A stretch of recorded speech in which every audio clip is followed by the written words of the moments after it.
কড়াইতে পরিমাণ মতো একটু তেল দিয়ে নেব। তারপরে ধুয়ে রাখা পাবদা মাছ দিয়ে দেব।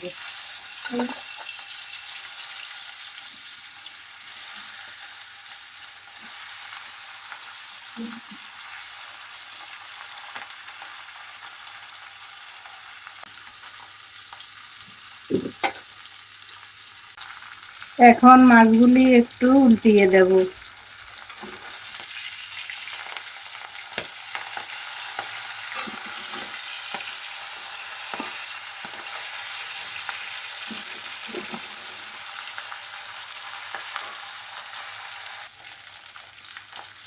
এখন মাছগুলি নামিয়ে নেব।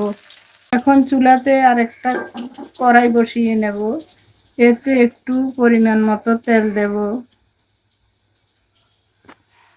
দিয়ে দেব একটু পেঁয়াজ কুচি, দিয়ে দেব একটু কাঁচামরিচ কুচি।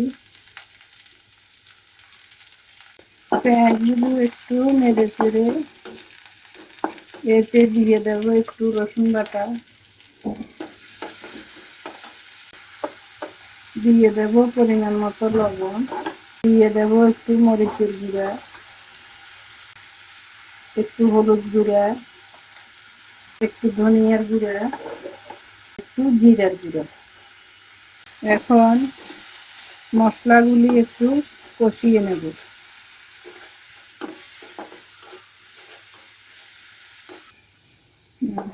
মশলা কষানো হয়ে গেছে, এখন দিয়ে দেব ধুয়ে রাখা কচুর ছড়া।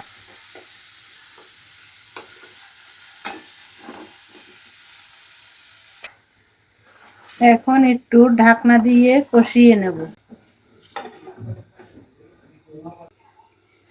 ঢাকনাটা উঠিয়ে একটু নাড়াচাড়া করে নেব।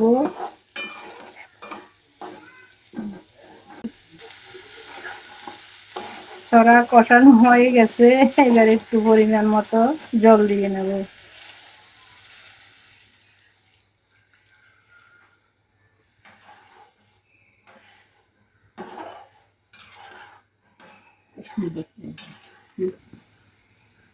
এখন ভেজে রাখা মাছগুলি দিয়ে দেব।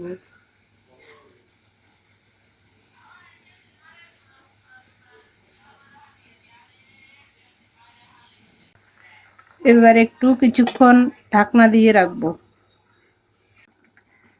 ছড়া দিয়ে পাবদা মাছ রান্না আমার হয়ে গেছে, এখন চুলা থেকে নামিয়ে নেব। এখন একটা বাটিতে ঢেলে নেব।